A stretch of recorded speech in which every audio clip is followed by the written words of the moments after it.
ألا بذكر الله تطمئن القلوب. بسم اللہ الرحمن الرحیم۔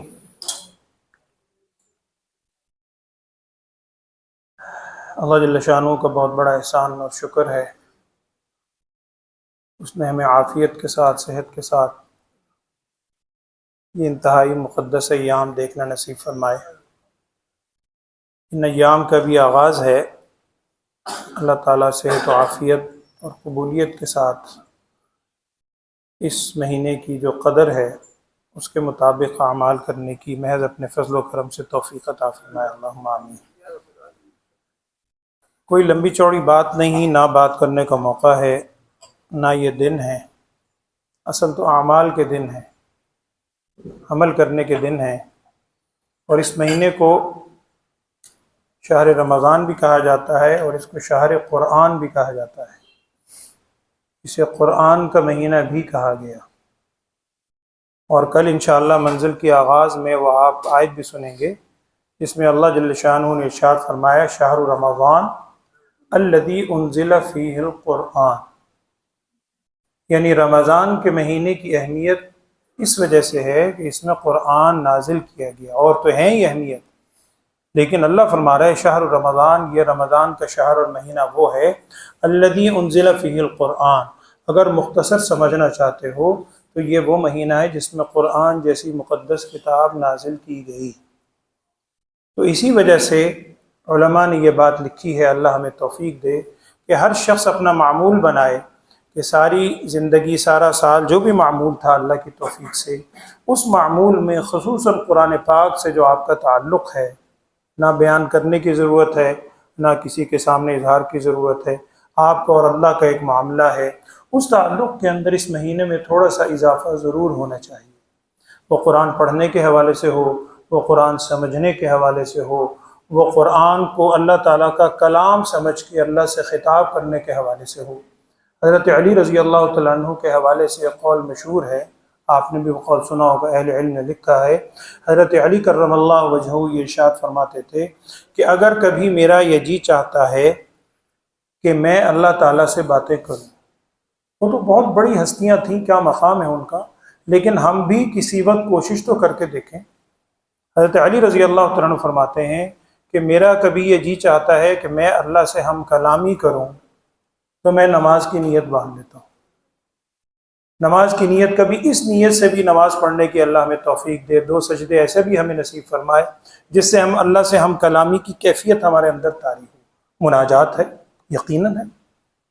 اور آگے فرمایا کرتے تھے کہ اگر میرا کبھی جی چاہتا ہے کہ اللہ مجھ سے کلام کرے، بہت بڑا جملہ ہے، میرا جی چاہتا ہے کبھی کہ اللہ مجھ سے کلام کرے تو میں قرآن کھول کے اس کو پڑھنا شروع کر دیتا ہوں، کیونکہ قرآن صرف کتاب اللہ نہیں ہے، یہ کلام اللہ بھی ہے۔ اور قیامت کے بعد جنت میں اللہ تعالی ہم سب کو نصیب فرمائے، اللہ جل شانہ جیسی اس کے شان کے مطابق ہے اس کلام اللہ کی تلاوت فرمائے گا، بہت بڑی یہ سعادت ہوگی اہل جنت کے لیے۔ وہ خود یہ سنیں گے اللہ تعالیٰ کی شان کے لائق جیسی بھی تلاوت ہے، اللہ نے اس کا کلام کیا ہے، اللہ کا کلام ہے، 100% یہ عقیدے کا مسئلہ ہے۔ تو یہ وہ کلام اللہ ہے، یہ وہ کتاب اللہ ہے، ہم نے اس کو صرف پڑھنے سننے کی حد تک رکھا ہوا ہے، یقیناً پہلا درجہ یہی ہے، لیکن اس درجے پہ اپنے آپ کو روکے نہیں، بلکہ اللہ کا پیغام سمجھتے ہوئے قرآن سمجھنے کی کوشش کریں۔ اللہ تعالیٰ میں اس بات کی توفیق دے۔ آج جو آپ نے منزل پڑھی ہے، 1 پارہ 1.25 پارہ تقریباً سنا ہے، نہ میں بتلا سکتا ہوں مختصر وقت میں، نہ ہی یہ مقصود ہے، صرف چند باتوں سے اشارہ کرنا مقصود ہے کہ ہمیں قرآن کی طرف ذوق ہو اور اپنے طور پر 24 گھنٹے میں ہم تھوڑا بہت اس کو پڑھیں۔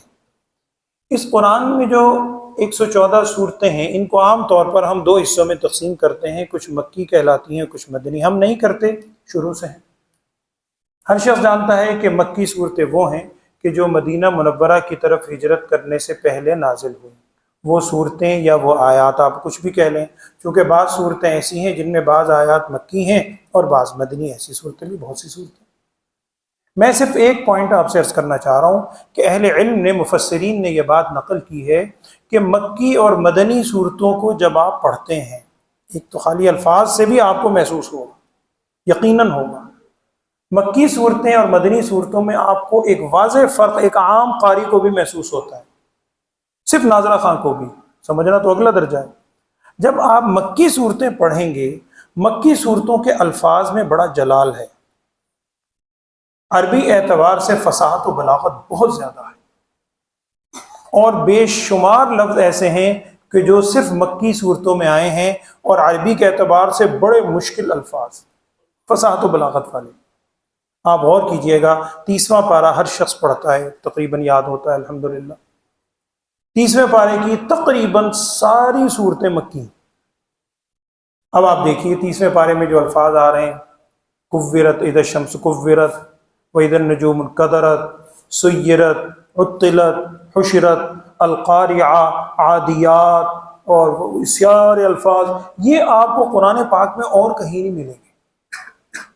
یہ فصاحت و بلاغت میں بہت بڑا ہے، چونکہ مکہ میں قرآن اترنا شروع ہوا، اہل عرب میں اترا، اور اترنے کے بعد یہ قرآن کا چیلنج تھا کہ تم اس جیسا کلام بنا کر لے آؤ۔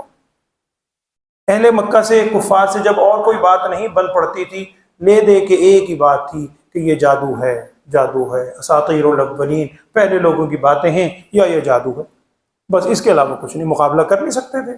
تو مکی صورتیں پڑھیں گے جب آپ، تو آپ کو محسوس ہوگا ان کے الفاظ میں فصاحت و بلاغت بہت زیادہ ہے۔ دوسری بات، مکی صورتیں نسبتاً چھوٹی ہیں، کوانٹٹی کے اعتبار سے، مقدار کے اعتبار سے۔ ابھی میں نے عرض کیا آخری صورتیں، آج جو منزل کا جہاں آغاز ہوا ہے نا، پہلی صورتیں سورہ بقرہ ہے، سورہ آل عمران ہے، سورہ نساء ہے، سورہ مائدہ ہے، اور ساری پہلی صورتیں، یہ ساری کی ساری بڑی طویل صورتیں ہیں، اور یہ تقریباً تمام صورتیں مدنی۔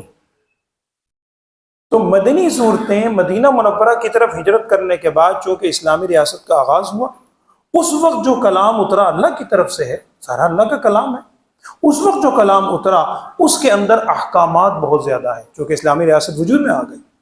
مکی صورتوں میں عقیدے پر زور ہے، اللہ کو ایک مانو، دیکھو قیامت، القارعہ ملقاریہ، سارا قیامت کا ذکر ہے۔ اور ایک حدیث کا مفہوم ہے، نبی صلی اللہ علیہ وسلم نے ایک موقع پہ ارشاد فرمایا تھا، اگر کوئی شخص یہ چاہتا ہے نا، اگر کوئی شخص یہ چاہتا ہے کہ قیامت کے مناظر اپنی آنکھوں سے دیکھ لے، یہ میں نہیں کہہ رہا ہوں، نبی صلی اللہ علیہ وسلم فرما رہے ہیں، ہم بھی اگر چاہیں کہ قیامت کے مناظر یوں ہو کہ جیسے بندہ کہتا ہے نا کہ آنکھوں دیکھا حال سامنے دیکھ لیں، تو آپ سے نے فرمایا کہ سورہ اذا الشمس کورت اور سورہ انفطار اور سورہ انشقاق، 2-3 صورتوں کا ذکر کیا، اس کو پڑھ لیں۔ پڑھنے کا مطلب اس کا ترجمہ دیکھ لیں، وہ ساری کیفیت ہے اور 100% سچی۔ آج الفاظ جہاں قرآن کا آغاز ہوا، ذالک الکتاب لا ریب فیہ، اس میں شک و شبہ ہے ہی نہیں، شک و شبہ سے پاک کتاب ہے، تو اس کے اندر بیان کیا جا رہا ہے کہ یہ ہوگا، یہ ہوگا۔ تو میں عرض کر رہا ہوں مکی صورتوں کا انداز ہی اور ہے، مدنی صورتوں کا انداز ہی اور ہے۔ آپ جب تھوڑا سا ڈیپ جا کے عربی کو سمجھتے ہوئے جب پڑھیں گے نا، آپ کی کیفیت بھی اور ہوگی انشاءاللہ۔ تو مکی صورتیں نسبتاً چھوٹی بھی ہیں، ان میں زیادہ تر فصاحت و بلاغت ہے، مدنی صورتیں نسبتاً بڑی ہیں اور اس کے اندر احکامات کا حکم زیادہ۔ آپ دیکھیں یعلمون، تعلمون، جنت، دوزخ، کافر، واقعات، بنی اسرائیل، یہ سارے واقعات تقریباً مدنی آج آپ نے بہت سے واقعات سنے، بنی اسرائیل کے بے شمار واقعات سنے۔ اچھا ایک چیز اور ذہن میں رکھیں، بنی اسرائیل کے غالباً سب سے تفصیلی واقعات سورہ بقرہ میں ہیں، لیکن اس سورت کا نام بنی اسرائیل نہیں ہے۔ قرآن میں بنی اسرائیل نام کی سورت ہے، وہ آگے آئے گی 15ویں پارے میں، اور عجیب بات ہے اس میں بنی اسرائیل کا صرف ایک واقعہ ہے، وَآتَيْنَا مُوسَى الْكِتَابَ وَجَعَلْنَاهُ هُدًى لِبَنِي اسرائیل، تھوڑا سا بس 2-3 آیتیں بس، بنی اسرائیل کا واقعہ کچھ نہیں۔ یہاں بنی اسرائیل، یا بنی اسرائیل 3 دفعہ تو آج آپ نے سنا، یا بنی اسرائیل، یا بنی اسرائیل، اور یہ تو ایک خطاب ہے، اس کے آگے 2 رکوع میں پورے واقعات ہیں۔ تو اب صورتوں کو جو نام اس کا نام سورہ بنی اسرائیل نہیں رکھا، یہ بھی ظاہری بات ہے، ہم نے بعد میں تو نہیں رکھا شروع سے، تو اس صورت کا نام سورہ بقرہ رکھا گیا۔ اور صورتوں کے جو نام رکھے ہیں 114 صورتوں کے، کوئی بقرہ ہے، کوئی نساء ہے، کوئی بنی اسرائیل ہے، کوئی فلق ہے، اس میں رکھنے کی حکمت اہل علم نے یہ بیان کی ہے کہ عام طور پر اس پوری صورت میں یا تو کوئی ایسا لفظ ہوتا ہے، اس لفظ کو لے کے، مثال کے طور پر سورہ یاسین ہے، اب یاسین کا معنی کیا ہے کسی کو پتہ نہیں؟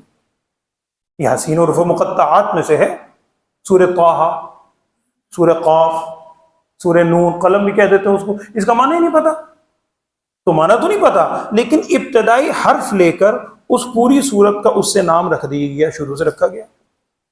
اور بعض اوقات ہوتا ہے اس پوری صورت میں کوئی بڑا اہم واقعہ ہوتا ہے غیر معمولی، اس واقعے کو بنیاد بنا کے پوری صورت کا وہ نام رکھ دیتے ہیں، جیسے یہ سورہ بقرہ۔ آج آپ نے وہ بنی اسرائیل کا واقعہ اس میں سنا ہے، حضرت موسیٰ علیہ السلام کی قوم کا واقعہ ہے۔ اس واقعہ آپ سب جانتے ہیں، میں صرف اشارہ کر دیتا ہوں۔ پہلے پارے کے مڈ کے اندر واقعہ سارا ہے تفصیل سے، کہ حضرت موسیٰ علیہ السلام کے زمانے میں ایک بچہ نوجوان قتل ہو گیا، قاتل کا پتہ نہیں چلا، اور جب قاتل بئیس قتل تم نفسا فادارأتم فیہا واللہ مخرج ما کنتم تکتمون، تم نے قتل کیا، ایک دوسرے پر ڈال لیتے، اللہ جانتا ہے جو تم چھپا رہے تھے۔ پھر موسیٰ علیہ السلام سے کہا، موسیٰ علیہ السلام نے دعا کی اللہ سے، اور وہ ساری بات ہے، ایک گائے ذبح کرو، گائے کا ٹکڑا مردے کو لگاؤ، مردہ زندہ ہوگا، خود نام بتائے گا۔ اب یہ واقعہ سنانا کا مقصد کوئی ایک کہانی سنانا نہیں ہے، اس میں بڑی عبرت ہے ہمارے لیے۔ آج بھی ہم جب کوئی بات سنتے ہیں نا دین کی، اللہ معاف فرمائے، اگر عمل نہ کرنا ہو نا تو ہم کہتے ہیں کیوں کریے جی، اور جی کیوں جی ہے، وہ ہو سکتا ہے بھلا، یہ کس طرح ہے، الٹی سیدھی باتیں۔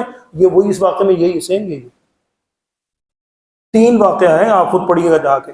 قالوا ادع لنا ربک یبین لنا ما ہی، انہوں نے کہا جی دعا کریں رب سے کہ وہ جو گائے آخر کیسی گائے ہوگی، ہم نے تو کبھی زندگی میں نہیں سنا کہ جی گائے لگاؤ، گائے کا ٹکڑا لگاؤ، مردہ زندہ ہو جائے۔ یہ تو بڑا آسان ہے مردے کو زندہ کرنا، پھر کیونکہ حکم اللہ کی طرف تھا، اللہ کی جانب سے تھا، دینے والے اللہ کے نبی ہیں۔ اب جب سوالات کرنے شروع کیے، کراس کوسچن، قید لگتی چلی گئی۔ اور حدیث کا بھی مفہوم، نبی صلی اللہ علیہ وسلم نے ایک موقع پہ ارشاد فرمایا تھا، اگر یہ بنی اسرائیل والے انشاءاللہ نہ کہتے نا تو شاید گائے کبھی ذبح نہ کر سکتے۔ پہلا سوال کیا جی گائے کیسی ہو، جواب دیا گیا قرآن میں سر ایسی ہو۔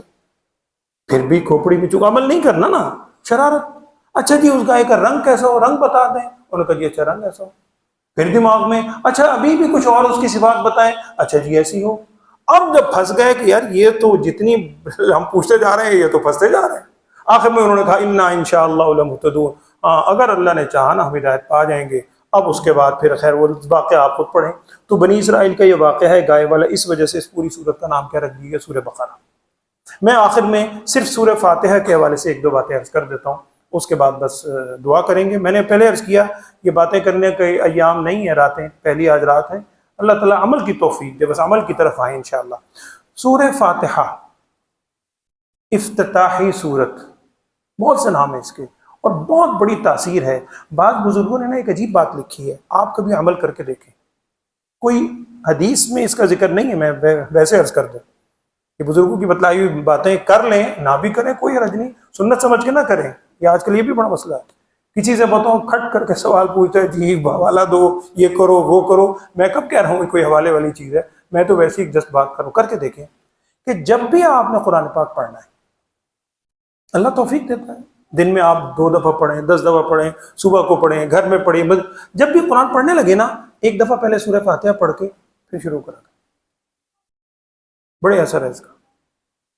جیسے کہتے ہیں نا اعوذ باللہ من الشیطان الرجیم، بزرگوں نے لکھا ہے نا کہ قرآن پاک کے آداب ہیں، آگے آپ سنیں گے 14ویں پارے میں سورہ حجر میں الفاظ ہیں فَإِذَا قَرَأْتَ الْقُرْآنَ۔ اس کی بعض حکمت علماء نے یہ لکھی ہے کہ دیکھیں قرآن پاک کو چھونے سے پہلے ہمیں کہا جاتا ہے کہ ظاہری طور پہ پاکیزگی حاصل کرو، جسم کو پاک کرو، ظاہری بات اللہ کا کلام ہے، تو جیسے جسم کو پاک کرنا ہے ایسے ہی جس زبان پہ اللہ کا کلام رہا رہے ہو زبان کو بھی تو وضو کرواؤ۔ زبان کا وضو کیا ہے؟ اعوذ باللہ من الشیطان الرجیم، ہو میں نے جو زبان سے مغلظات بتی، کیا کیا باتیں بکی ہیں، یا اللہ میں پناہ میں آتا ہوں شیطان مردود سے۔ پھر اس کے بعد اللہ کا پاکیزہ نام لو، بسم اللہ الرحمن الرحیم۔ ہاں اب اللہ سے ہم کلامی ذرا کرو۔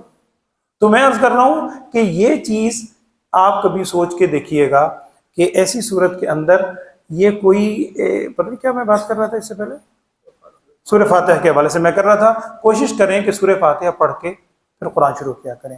اب سورہ فاتحہ کے مضمون میں ایک بات میں نے صرف عرض کرنی ہے، آپ اس کو اسی انداز میں دیکھیں، اللہ کا خطاب ہے، یہ صرف کتاب ثواب نہیں ہے، صرف میں کہہ رہا ہوں کتاب ثواب ہے، بالکل ہے، لیکن صرف کتاب ثواب نہیں ہے، ہم نے اس کو صرف کتاب ثواب بنایا ہوا ہے، اصل کتاب عمل ہے۔ اب آپ ذرا سورہ فاتحہ کو کبھی ایسے پڑھا کریں نماز میں، آپ کو انشاءاللہ کیفیت بنے گی، انشاءاللہ اللہ بنائے گا۔ دیکھیں آپ اس میں پڑھیں، ہم عام حالات میں کرتے ہیں، اپنے اوپر اس کو اپلائی کریں۔ آپ نے کسی سے کوئی درخواست پیش کرنی ہے، اس کا نام ایک سورہ دعا بھی ہے، سورہ شفا بھی ہے، سارے نام ہیں. آپ کسی سے درخواست پیش کرتے ہیں، عام طور پر آپ اس کی پہلے تعریفات کرتے ہیں، وہ جناب آپ بڑے ایسے، آپ سخی، آپ فلاں، آپ ایسے. اچھی باتیں کرنی چاہیے، کرتے ہیں، بڑی تعریفات کرتے ہیں. اس کے بعد تھوڑا سا اپنا تعارف کرتے ہیں. جناب آپ کو میرا تو پتہ ہی ہے، میں تو آپ کا بس غلام ہوں، انشاءاللہ آئندہ آپ دیکھیں سر اس دفعہ پہ چھٹی دے دیں، آئندہ کبھی شکایت نہیں ہوگی، بڑی اپنی بس سارے. اس کے بعد پھر آخر میں سر پلیز یہ چھوٹی سی درخواست ہے، اس کو ذرا قبول کر لیں. تو ہم بھی سمجھتے ہیں کہ پسیج جاتا ہے اس کا دل، جس کے سامنے جائے یار اتنی تعریف کر رہا ہے، اتنی معذرتیں کر رہا ہے. چلو، تو اللہ جو رب العالمین ہے یہ اس نے خود سکھایا، ہم نے تو نہیں کی، اس نے خود سکھایا ہے. آغاز یوں کیا کرو، الحمدللہ رب العالمین الرحمن الرحیم مالک یوم الدین. پہلے ساری اللہ کی تعریفیں بیان کرو، ہر قسم کی حمد اللہ کے لیے جو رب العالمین ہے، جو مالک یوم الدین ہے، الرحمن الرحیم ہے. اچھا، آپ کبھی اس کو دوسرے اینگل سے دیکھیں، یہ سب سوچنے کے زاویے ہیں. آپ پڑھیں قرآن کو ایسے، آپ دوسرے اینگل سے کبھی اس کو دیکھیے گا. دیکھیں، آپ کسی چیز کی جب تعریف کرتے ہیں نا، فرض کیجئے یہاں یہ پینلنگ لگ گئی، پینلنگ کی آج کل لوگ بڑے کہہ رہے ہیں کہ جی کیسی پینلنگ اچھی لگ گئی، اور واقعی اچھی ہے. آپ سمجھتے ہیں کوئی چیز ہے، کوئی بلڈنگ ہے، فلاں چیز ہے، بڑی خوبصورت لگ رہی ہے آپ کو، وہ اس چیز کی تعریف تو ہے اصل میں، لیکن اصل اس کے بنانے والے کی تعریف ہے نا. کھانا آپ کھاتے ہیں، کھانے کی تعریف کر رہے ہیں، تو وہ کس کی تعریف ہوتی ہے؟ بنانے والے کی ہوتی ہے، گھر والی جس نے بنایا اسی کی تعریف ہے. تو کائنات کی جتنی چیزیں ہیں سب کا خالق کون ہے؟ اللہ. تو آپ کائنات کی جس چیز کی بھی تعریف کریں گے وہ در حقیقت اللہ کی تعریف ہے. یہ تو سمجھ آ گیا. اس میں ہمیں دلیل سے سمجھایا گیا ہے انہی آیتوں میں، آپ پڑھیے کبھی اس کو. وہ کیا ہے؟ پہلے دعویٰ ہے، بہت بڑا دعویٰ، الحمدللہ. بس یہاں رک جائیں. ہر قسم کی تعریف اللہ کے لیے. عربی گرامر کو اصول ہے، الف لام کی بڑی قسمیں ہوتی ہیں. جنس کے لیے آتا ہے، جنسیت، یعنی تعریف کی جتنی جنس ہو سکتی سب اللہ کے لیے ہے. یہ بہت بڑا دعویٰ ہے. اب شیطان اگر وسوسہ ڈالے، ہم تو الحمدللہ صاحب ایمان ہیں، اللہ ایمان کی حفاظت کی توفیق دے، آمین. لیکن عام آدمی کہتے ہیں کہ اللہ کے لیے تعریف کیوں ہے، کیا وجہ ہے؟ نعوذ باللہ. اگر شیطان وسوسہ ڈالے تو آگے اس کی دلیلیں دی ہیں، ساری اللہ نے خود دی ہیں. جناب اللہ کے لیے تعریف اس لیے ہے کہ وہ رب ہے، رب. یہاں خلق نہیں کہا. دیکھیں، ایک ہوتا ہے خلق، اللہ خالق بھی ہے، یہاں خالق کا نہیں کہا اس نے پیدا کیا، اگرچہ خالق ہے اور جگہ ہے. یہاں رب کا لفظ ہے. رب سے نکلتے ہیں تربیت، ربوبیت. آپ جانتے ہیں تربیت ایک چیز کی ایک دن کا کام نہیں ہے. تربیت ایک پروسیس ہے پورا، بچپن سے لے کے مسلسل ساتھ بچے کے ہر وقت تربیت کرتے ہیں. تو اللہ وہ رب ہے جو رب ہے، صرف تیرا میرا نہیں، العالمین، سارے جہانوں کا رب ہے، پالنے والا ہے، لہذا اس کی تعریف. اچھا، ابھی بھی سمجھ نہیں آ رہی نا، تو آگے بھی سنو. وہ رحمان بھی بڑا ہے اور وہ رحیم بھی بڑا ہے. یہاں بعد مفسرین نے ایک نقطہ لکھا ہے، آپ غور کریں. رحمان میں کتنے حرف ہیں؟ 5. را، ہا، میم، اس کے بعد الف ہے وہ کھڑا زبر کے ساتھ نا، پھر نون. اور رحیم میں 4 ہیں. گرامر وائز ان کا روٹ جو ہے الفاظ ایک ہی ہیں، رحم سے نکلیں. رحیم میں 4 حرف ہے، رحمان میں 5 ہیں. اور بعض رات نے ایک یعنی یہ بات نقل کی ہے نقطہ کہ جس میں حروف زیادہ ہونا اس کے معنی میں بھی زیادتی ہوتی ہے. اسی لیے رحمان کا معنی بعضوں نے کیا ہے کہ دنیا اور آخرت دونوں میں رحم کرنے والا، اور رحیم کا مطلب صرف دنیا میں رحم کرنے والا. تو ساری تعریف اللہ کے لیے کیوں ہے؟ اس لیے کہ وہ رب ہے، سارے جہانوں کا رب ہے. رحمان بھی وہی ہے، رحیم بھی وہی ہے. اچھا، یہ تو ہو گیا، سمجھ آ گیا. اللہ جی ٹھیک ہے، رحمان بھی ہے، رحیم بھی ہے، رب بھی ہے ساری دنیا کا. چلو، دنیا سے جہاں آنکھ بند ہوگی تو شاید وہاں کسی اور سے واسطہ پڑے. اور میں آگے بھی نہیں، مالک یوم الدین، وہ جو یوم الدین ہے نا، روز جزا، اس کا مالک بھی وہی ہے، رب بھی وہی ہے، صرف تیرا میرا نہیں، سارے جہان کا. اور گھبراؤ نہیں، گناہ ہوئے، رحمان ہے، بڑا رحیم ہے، آخرت کا مالک بھی وہی ہے. اب جب اتنی تعریفیں، ساری صفات ہیں، پھر خود بخود زبان سے نکلتا ہے واقعی پھر الحمدللہ. اگر وہ رب العالمین بھی ہے، رحمان بھی ہے، رحیم بھی ہے، تو واقعی پھر تعریف اسی کے لیے ہونی چاہیے. لہذا الحمدللہ رب العالمین. اب بندہ اپنا تعارف کرواتا ہے، اے اللہ جی میرا تو آپ کو پتہ ہی ہے، اور اللہ تعالیٰ کو تو دل کا پتہ ہے. اوپر سے ہم کہیں گے ایاک نعبد و ایاک نستعین، اے اللہ بس ہم تو صرف تیری ہی عبادت کرتے ہیں، چاہے جھوٹی سچی صحیح، نعوذ باللہ کوشش تو کرتے ہیں نا۔ اور مدد بھی جب اور سارے در بند ہوتے ہیں اللہ تو جانتا ہے، پھر تیرے پاس ہی آتے ہیں، پھر آنکھ سے آنسو بھی نکلتے ہیں، پھر دل ہر طرف سے مایوس بھی ہوتا ہے، تیرے در پر آتے ہیں، تو جانتا ہے ہم جیسے ہیں، آتے تو تیرے پاس ہی ہیں، مدد تو تجھ سے مانگتے ہیں۔ جب مدد بھی مانگتے ہیں، اپنا انٹروڈکشن ہو گیا، اب ہم وہ درخواست جھولی پھیلا رہے ہیں، اے اللہ اہدنا الصراط المستقیم، ہمیں صراط مستقیم کی ہدایت دے دے۔ اور آگے جو الفاظ ہیں نا، اس کو بس آخری منٹ میں عرض کر دیتا ہوں۔ قرآن پاک کی جب تفسیر کی جاتی ہے نا، قرآن کی تفسیر کرنے میں سب سے پہلا درجہ قرآن کا خود ہے۔